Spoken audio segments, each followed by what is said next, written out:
And we are back again with another video. Let's just start. I wanted to try this experiment, man, with Walmart wheat bread just to see if it's true. So this ain't no fucking bread, dog. I don't fuck with Walmart anyway, but I don't know what the fuck this is.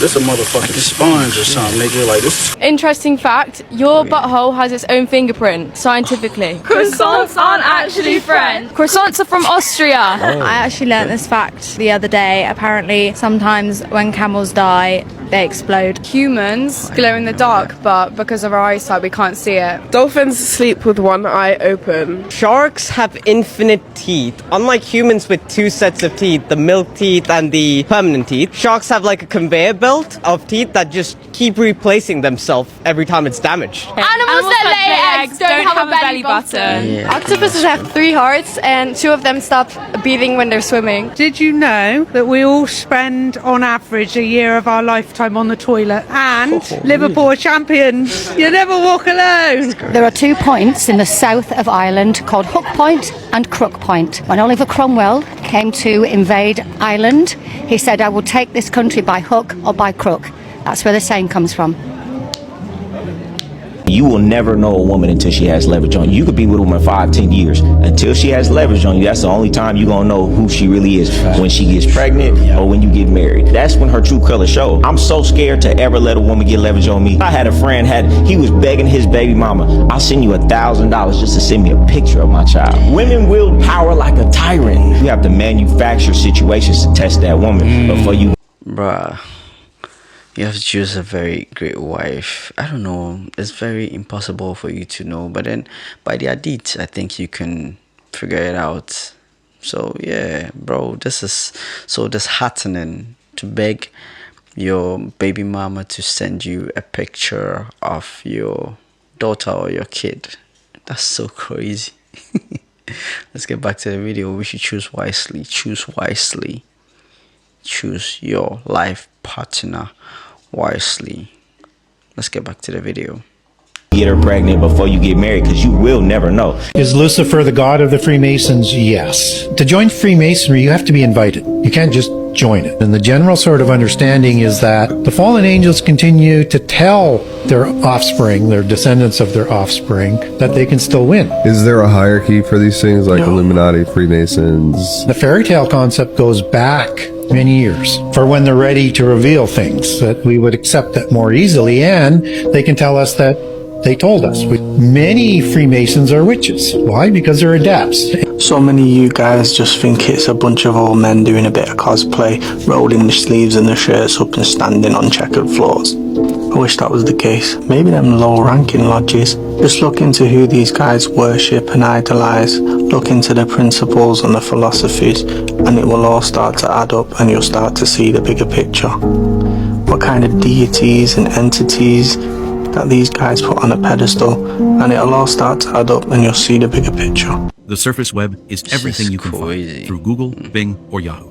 News sites, online stores, Wikipedia, YouTube if it's indexed by a search engine, it's part of the surface web. It works using common protocols like HTTP and HTTPS. Web crawlers also called spider scan and index content, so it shows up in your search results. Think of them like the librarians of the internet. Even though it's what most people use daily, the surface web makes up less than 10% of all online data. Deep web. Really? Next comes the deep web, not to be confused with the dark web. The deep web is just content that's hidden from search engines. Have you logged into your email today? Or checked your online banking? That's the deep web. It includes everything behind a login or paywall. Academic databases, medical records, private cloud storage, and internal company pages. It still uses regular web protocols, but its content is protected either by credentials or by being dynamically generated, meaning it's built on the fly and never indexed. Far from shady, the deep web is essential for privacy, secure communication, and storing sensitive data. Dark web. What kind of people will wake up in the morning to go and make weapons to kill other people? Are you okay?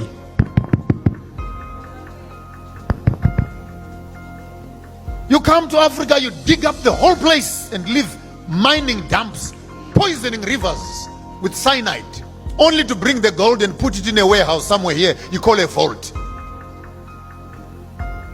You come to Africa, you kill animals only to collect the horns and leaving the meat to rot on the ground. Are you okay? And then when they see us putting on skins like this, they want to look like they're conservationists. No, you can't be putting on animal skins, but you're sitting on a leather chair with leather shoes, with a leather belt. Are you okay in your head? This is bias. With a leather car. What kind of hypocrisy is that? You pollute the whole world with carbon. Then you come around and say, please, let's do some green energy. Shut your industries up if you're talking about green energy. You have lied to us for too long. And the honeymoon of lies is over. They're never gonna see him again. Like, when I say never, never. We ain't gonna never so much as see a social media post from this kid ever again. And all he did was something that, when you think about it, all he did was something that an average 19-year-old who just got their fucking pilot license would do. It's no different than when kids first get their driver's license. They go driving and doing shit they ain't got no business doing. He got his fucking pilot license and was doing shit he ain't had no business doing. And he's detained. Who owns Antarctica? That's my only question.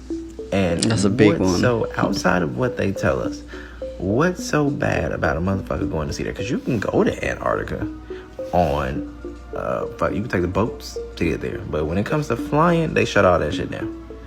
So he was able to successfully fly there, land there, get arrested and detained. What military? First of all, if we can't fly there, how the fuck is the military base there? What are they doing there? We can't go there. What are they doing there? Can somebody they're allowed, I guess, on that military base stitch, comment, let me know something? What y'all gonna say? Y'all ain't got access to social media? Not in today's age. That don't work, bucko. Long story short, we're never gonna see him again because he 9 times out of 10 saw some shit he was not supposed to see. Church means circus in Greek. This is why we dress up once a week in our best suit or costume. 9 out of 10 churches are 501c3, which basically means that they agreed with the GOV, 3-letter agency, to not talk about certain things or subjects, or else that tax exemption status will be taken off the board. Everything that we've been taught about tithing, everything we've been taught about church has pretty much been a lie. Well, how are we supposed to tithe biblically then? Hebrews 7:5 is very specific. It says that you're supposed to give a 10% tithe to the priests of Levi.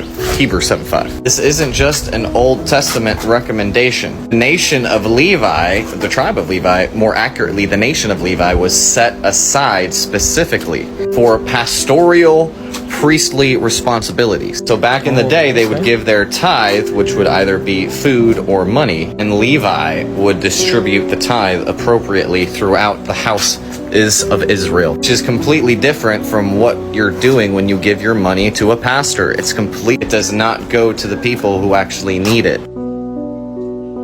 Makes sense. Deep information.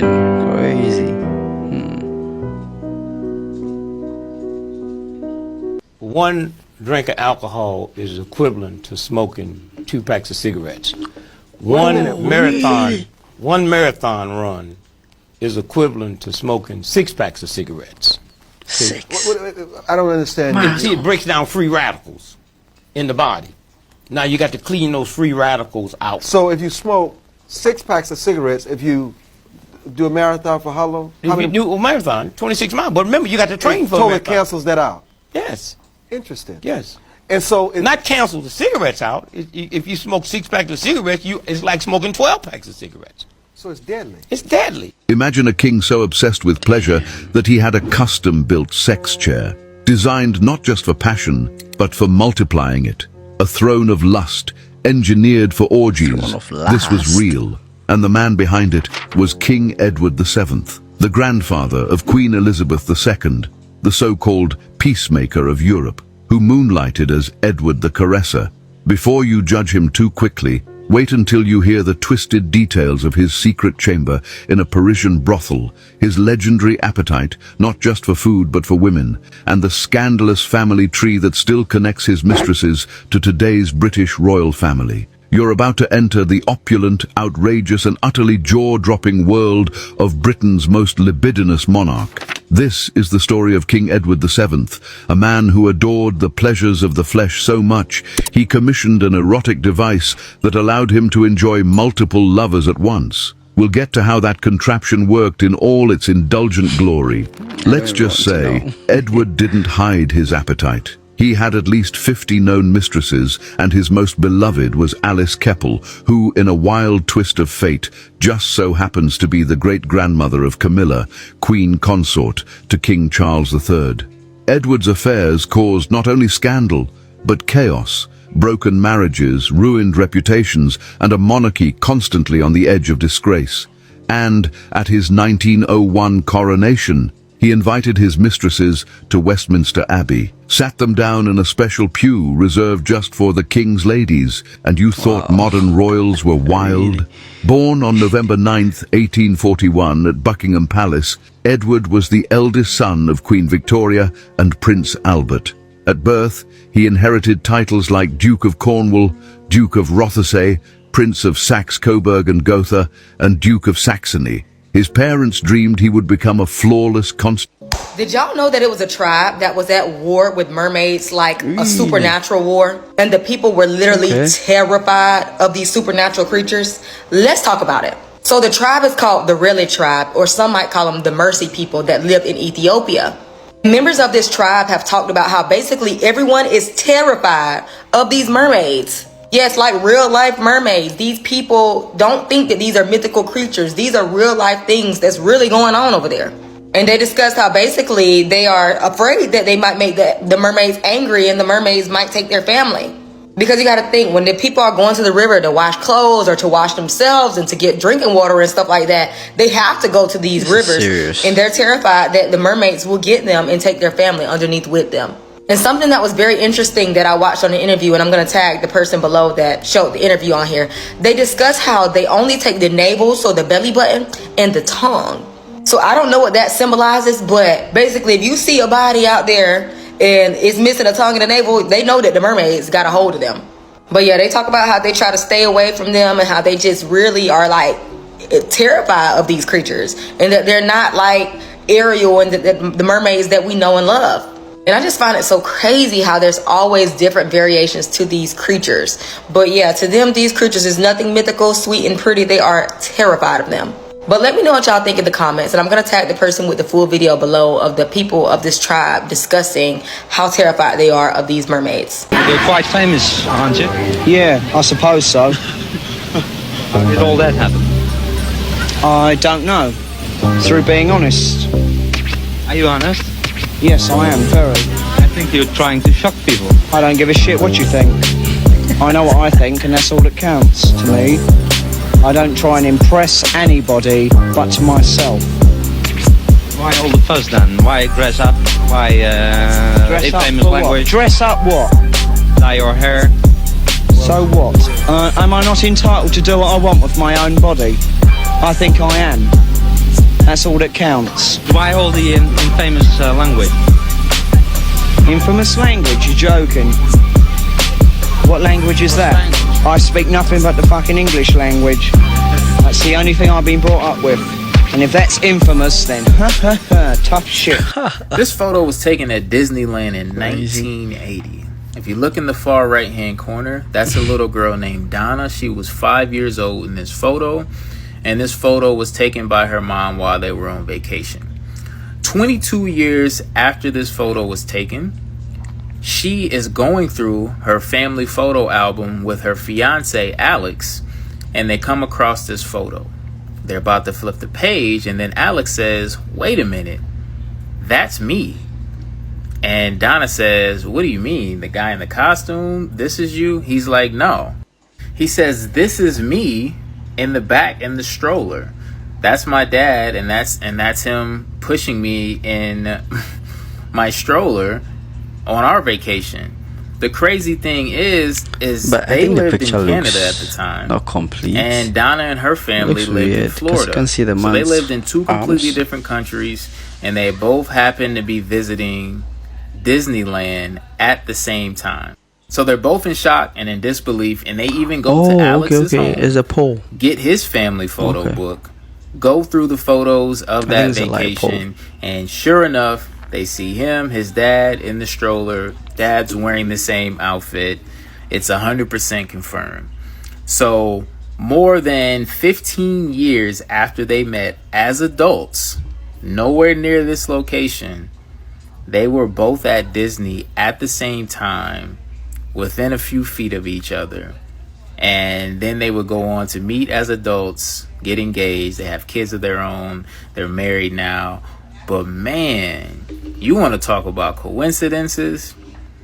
I don't believe so. This was a fascinating story. There's no such thing as a Done coincidence. that, Ali would have. Well, I would have just been killed outright. Ali, they would have turned into Muti. You know, they would have eaten her. You know, Hannibals. well, they don't eat. They use the child for Muti. That means if you eat her finger or something, then you have luck for life. You know. You know. You must have heard of that, surely.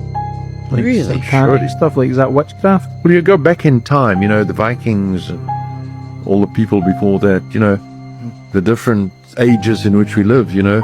So what would have happened if The police said to me that if they had killed her, they would have used her for Muti. Muti. It's medicine. Witchcraft. What? I'm sure you've heard of that. Yeah. So she would have been her head would have been dangling from a taxi mirror, you know. They boil the head until it's shrunk. They hang it from a taxi. 13 is an unlucky number, we're told. It's a satanic number. Well, but it's called an unlucky number because originally it dealt with Jesus and his 12. Jesus and the 12 make the 13, upon which a new order of life would be established on earth.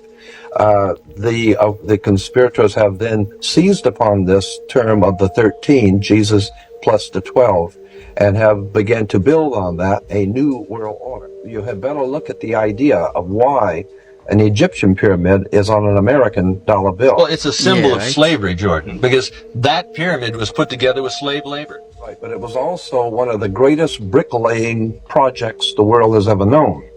And bricklayers are referred to as brick masons, so it is a symbol of the Masonic orders of the world. That makes sense. And it is a very powerful symbol that has been used by the ancient secret societies.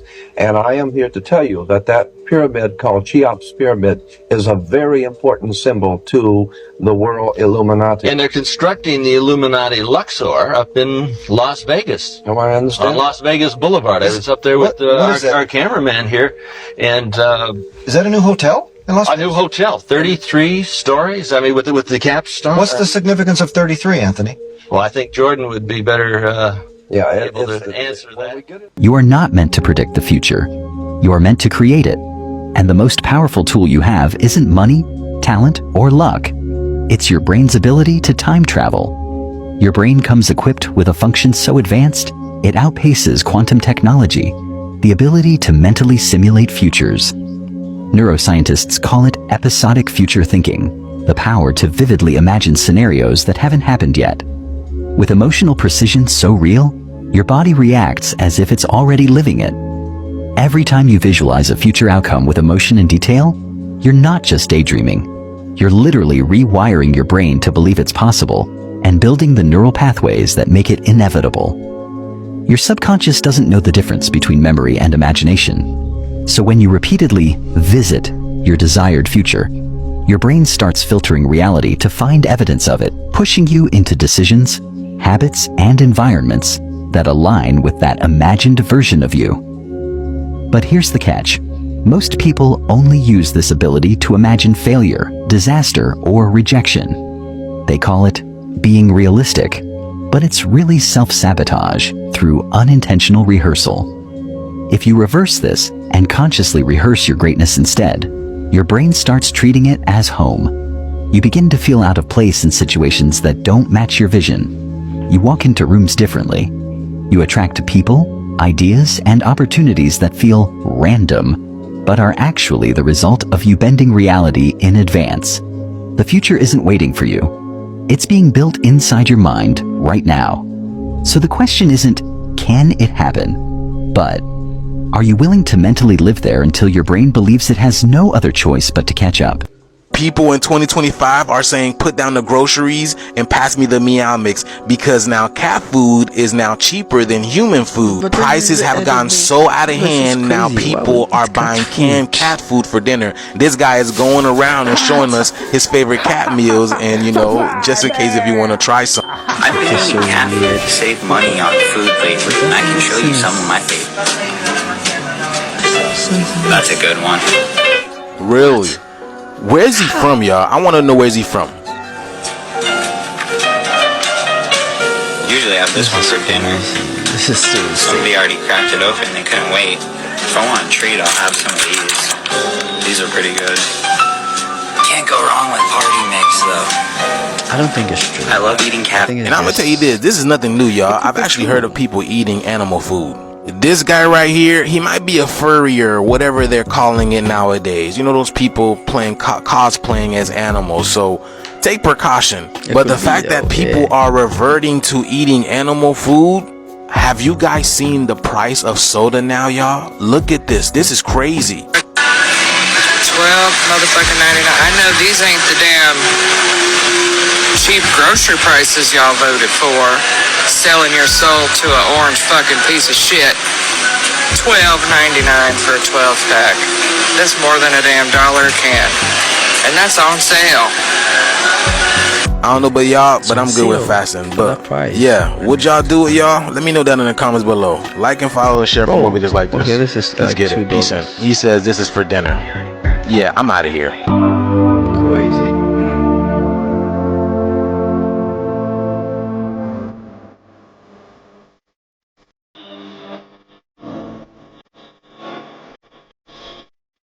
What? Plastic surgery. Crazy.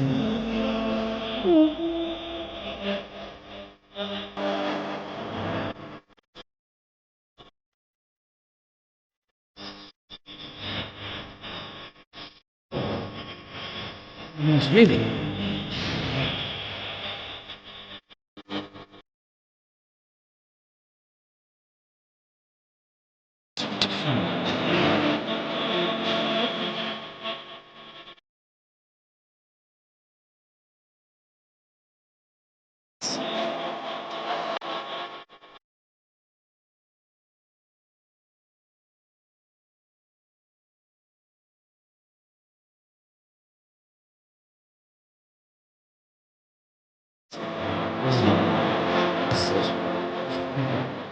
I didn't even remember seeing that too. I didn't mention it. What does this mean?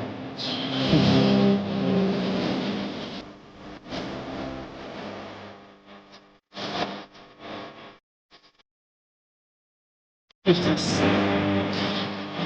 Oh.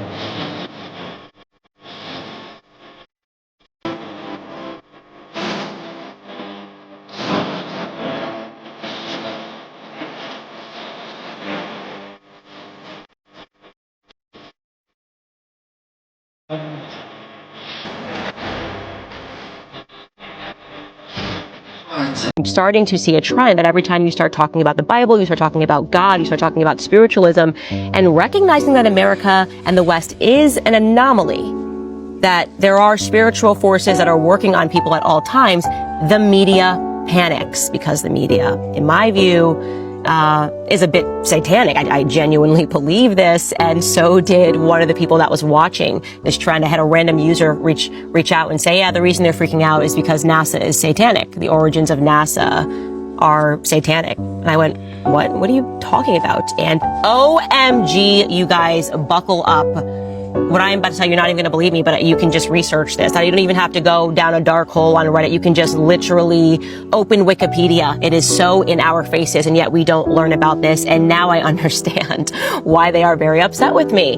So you may have heard of a man named Aleister Crowley. If you haven't, I'll provide you with some brief spark notes. Aleister Crowley was an Englishman. He was also a drug abuser. He was a bisexual who is credited with heavily influencing the eventual counterculture revolution of the 60s in America. Free love, free love. He had that book Chaos. Things got weird and satanic in the 60s in America.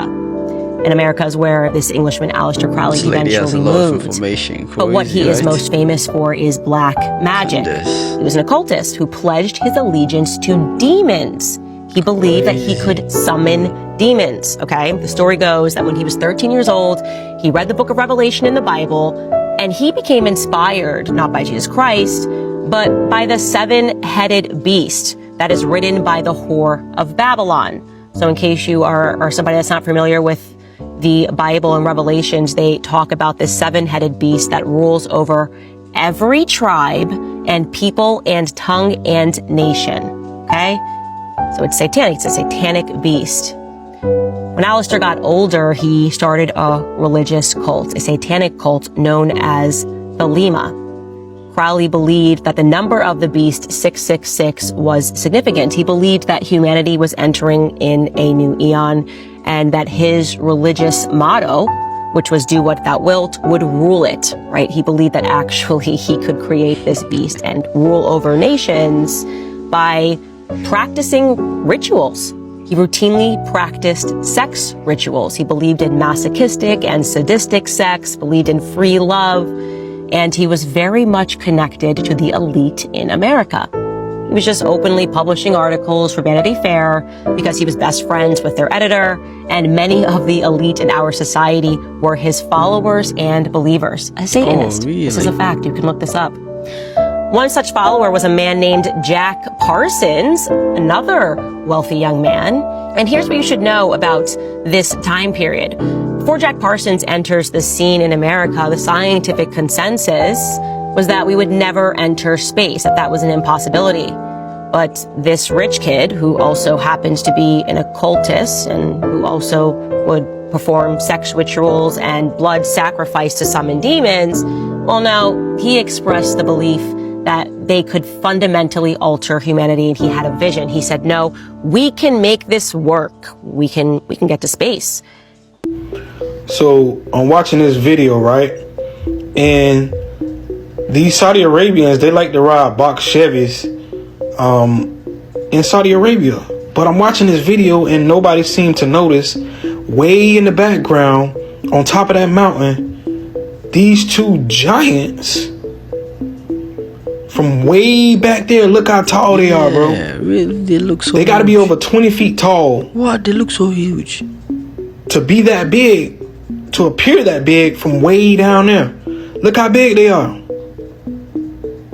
What? They are huge, bro. And nobody seemed to notice. Like they on top of a mountain, and look how huge they are. They did speak of giants in Saudi Arabia and in that area, but I think we caught some giants, y'all. These gotta be giants.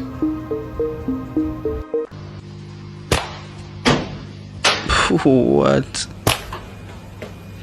Bro, so accurate. What? Is that crazy for me, man?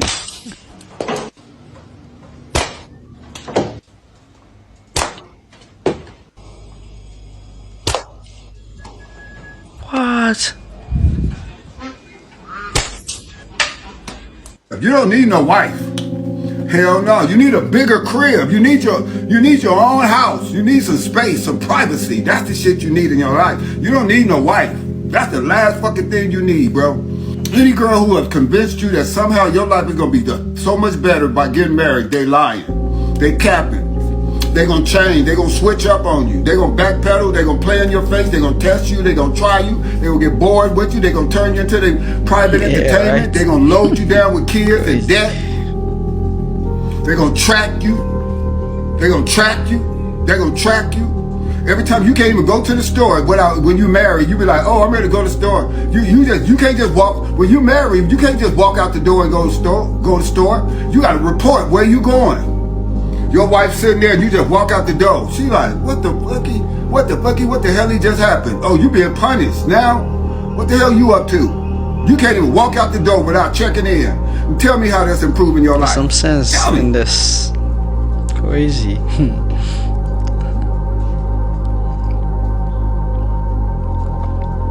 I was in Miami and I was posing as a wealthy stockbroker, which was a front for passing checks. And I had rented a Rolls Royce with a chauffeur. I was about 18 at the time. And I was staying at the Fontainebleau Hotel for about $500 a day, had a penthouse, and all of this was a front for me. And I met a city councilman in Miami, and he was very impressed, thought I was about 32, very wealthy, and he invited me to a party they were giving for the mayor of Miami at the mayor's home. And while I was there, I ran into a gorgeous model. One of the guests came over and said, if you were thinking about taking her back to your room this evening, it would cost you a great deal of money. So when I got talking with her, I said, how much would it cost me to take you back to my room for the rest of the evening? And she said, well, how much do you think I'm worth? Being 18, I had no idea how much she was worth. But about 50 bucks. But I offered $300, and she said, no, that's I'd go back to your room with you for $300. She said, that's a little bit too low. So I said, okay, well, what if I doubled it and made it 600? And she said, well, that's a little more like it. I said, I'll tell you what, we'll be here all night. I tell you what, why don't you just take me back to your hotel room for 2 hours, and I'll pay you $1,000 in cash in advance. She said, let's go. So we went back to her hotel, and she was opening her door, and I said, now I'll be right back. She said, wait a minute, where are you going? I said, well, I don't carry $1,000 on me. I'm going downstairs in the lobby, cash a check, I'll be right back. She said, this hotel isn't going to cash a check at this hour of the morning for $1,000. I said, first of all, I own 35% of this hotel. Never been in it in my life, of course. And I said, this is a cashier's certified check. I said, just like gold, they'll cash it. She said, let me see. This is a cashier's check. Why don't you just make it out to me? I said, are you crazy? I said, this check is for $1,400. We already agreed on $1,000. So she gave me 400 change, and that's what it cost me.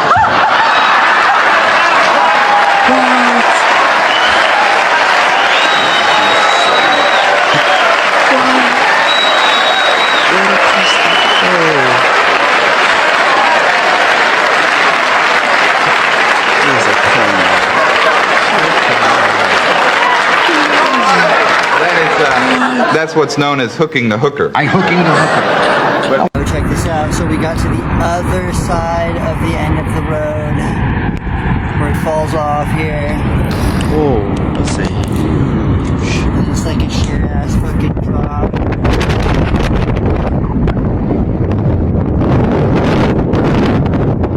So huge. What? Oh, look at the lava.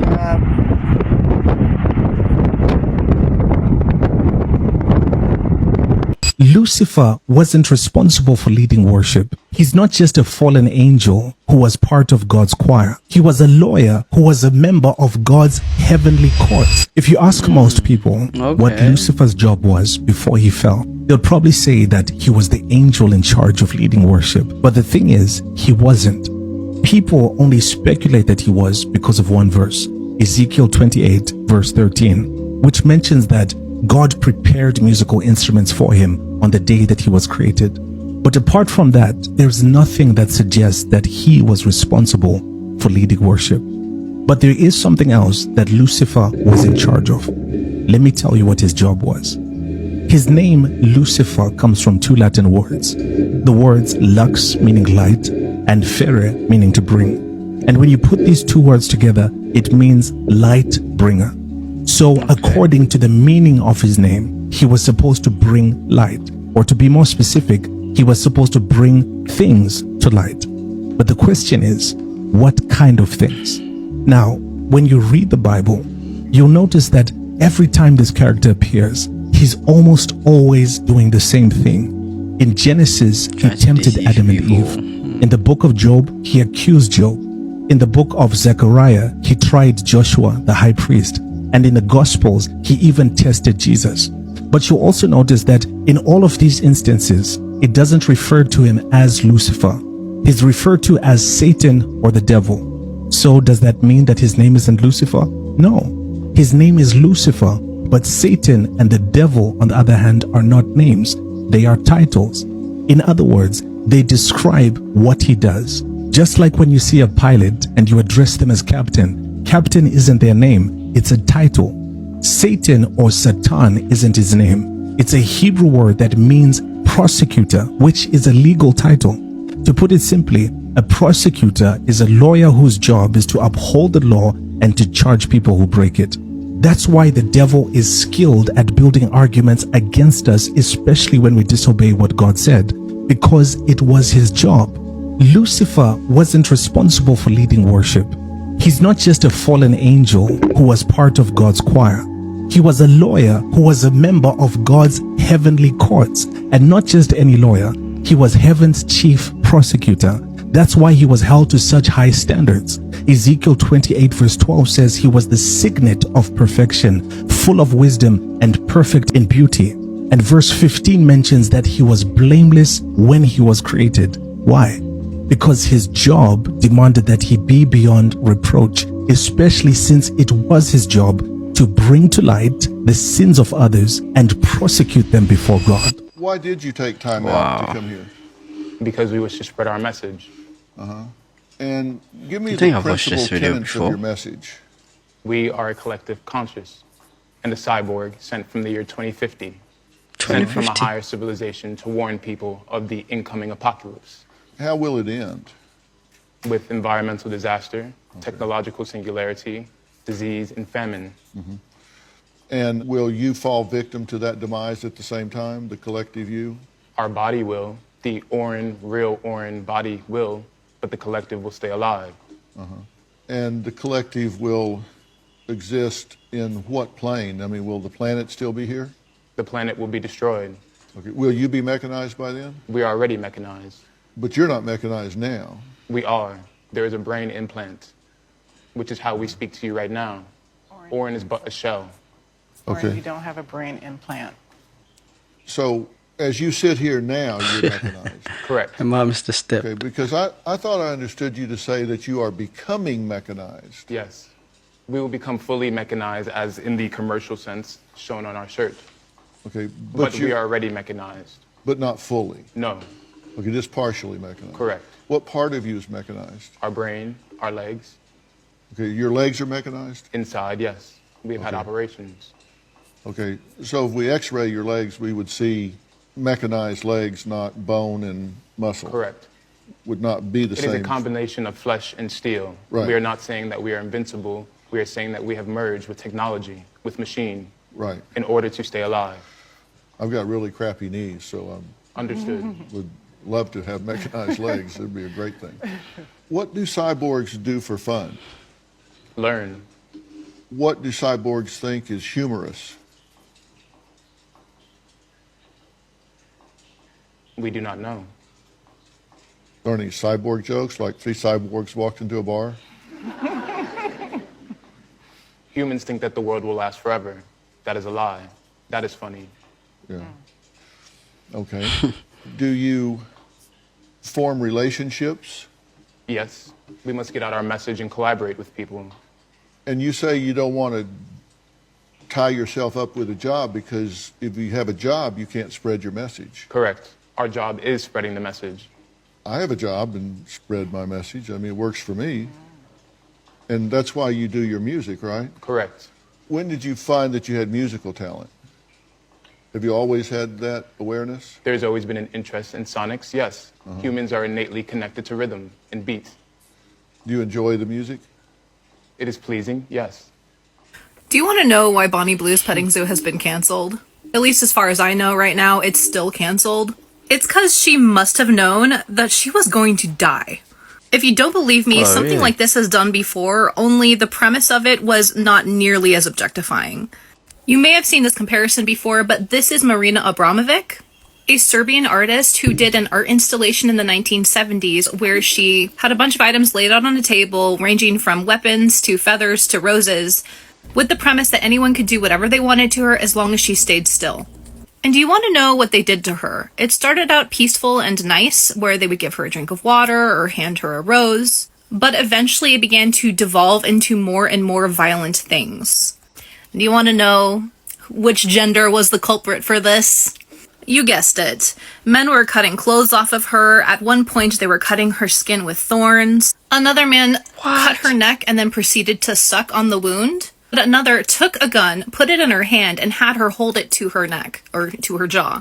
Another man smacked her in the face, and when she didn't respond, he smacked her harder. By the end of the experiment, she was bleeding, she was bruised, she was injured, and she was crying. She also stated that she thought that she wasn't raped mostly because the men's wives were there with them. And this was all done under the premise of an artist and an art installation where she is fully clothed and not with a context of any sort of S-work whatsoever. She in no way had the context of objectifying herself, and yet she was still so objectified, dehumanized, and abused. And for Bonnie Blue, we know that the context is that she engages in S-work. This is an S-work coded thing.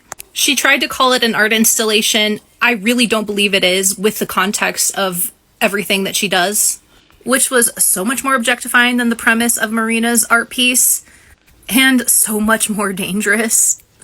What Bonnie Blue was planning was not art, and it stands in direct contrast to the commentary that came out of Marina's art piece. I like what this person said about it. They said this whole performance was meant to explore the concept of control and whether or not people could be trusted when they were given power over someone, over a woman.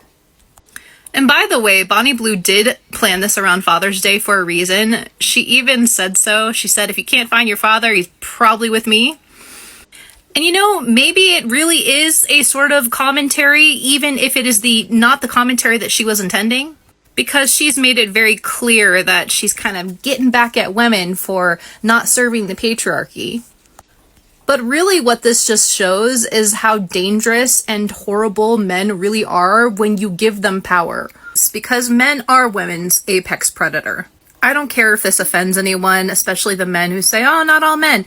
I understand. There are some really beautiful, wonderful men in the world. I'm not a misandrist at this point. Right. But the men who get so offended when we call out other men for doing the heinous things that they do, you're really telling on yourself. So, yeah.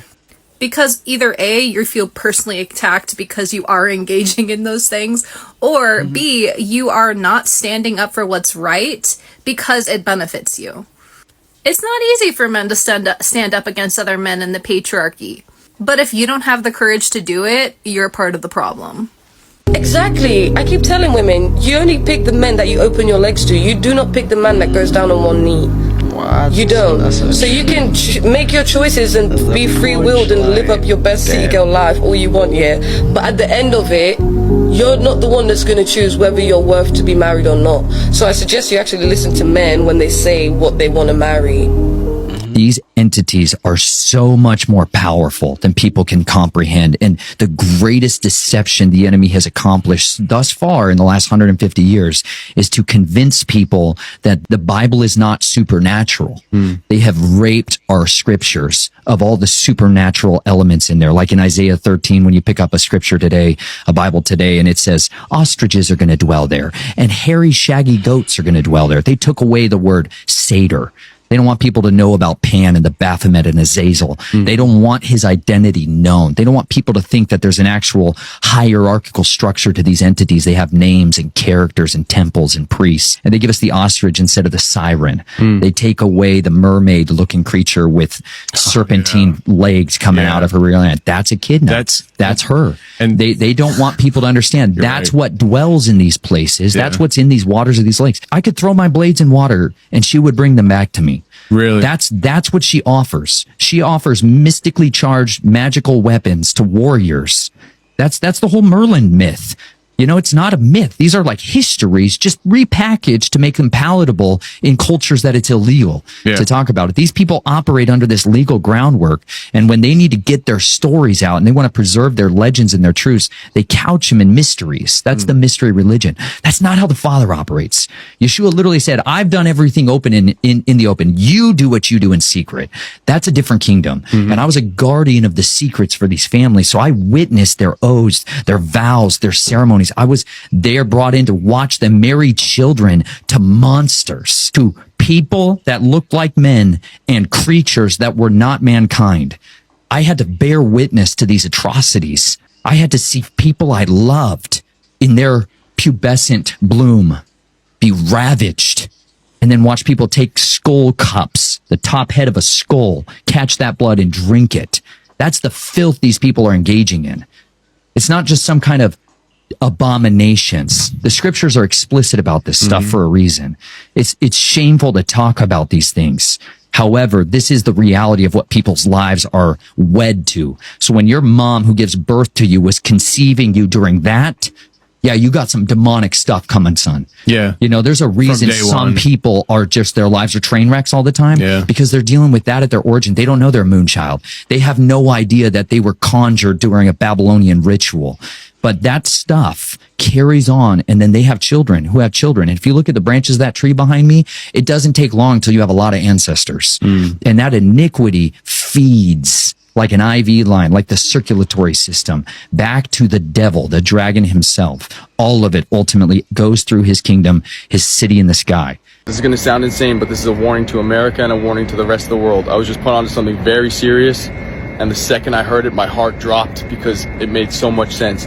But basically, right now on the dark web, organized crime gangs are coming out with a software called 911 spam. And the idea is simple. Basically, they're going to spam 911 lines with different calls like, hey, there's a kidnapping at CVS. Hey, there's a shooting at Walmart. Hey, at this address, there's a home break-in, whatever. And while these calls are all coming into your local 911, they're going to be breaking into a house near you. They're going to be breaking into a jewelry store near you, whatever. 911 won't know what to respond to. And it's absolutely insane. So stay ready, stay prepared. God bless America. Make sure your family and make sure everyone is prepared for this, because this AI shit's about to get real. Crazy. That man had a podcast called Rich and Unemployed while running a $10 million I've listened or watched that podcast before. Do you know how bold you have to be to name a podcast Rich and Unemployed while scamming? Oh my God. Then he not just scamming and PPP money. He already served time for wire fraud and scamming food stamp money from the government. So my man is just a dedicated scammer. On top of trying to sell a dream for people. Like, that's what get me about scammers. Like, they can't even just scam in peace and just, you know, live in the laps of luxury and their stolen money. They have to try to teach other people. They got to be boastful about it. If I did it, you could do it too. You're scamming. You are a scammer. And you are trying to teach people how to make money legally as you are literally boasting with scam money. I am beside myself. This is pure entertainment. You can't make this type of stuff up. So I just learned today that people have been cheating through the Notes app. So you click your Notes app. Oh, yeah. You type in what you want to say to your side piece. Then you click the share button, and this thing comes up. And it says collaborate. Then just pick who you want to send it to, whoever's number you got. And then they can open their Notes app, and they can add or change your note. And look at this. It says they edited the note. And then you could just delete what you said, and nobody's gonna know. Guys, is this what we're doing? It was 10 minutes to just empty my bladder because it was so painful. 10 minutes to empty your bladder. And substances were down there that I had never seen before, and I thought, what is this? So I go right to the doctor, and he's, you know, doing the exam, looking up there, and he said, yep, I think I know what this is. And I'm like, what? He said, it's a really bad case of herpes. Damn. Oh, damn. And we've come to the end of today's videos. The last video was crazy. That was Halle Berry, I guess. Yes, that's it. Crazy. And we've come to the end. Don't forget to like, comment, and subscribe, and also share with your friends, and also click on the notification bell icon so that any content that I post, you will be the first to get it. Adios amigos, and I'll catch you in my next video. Bye.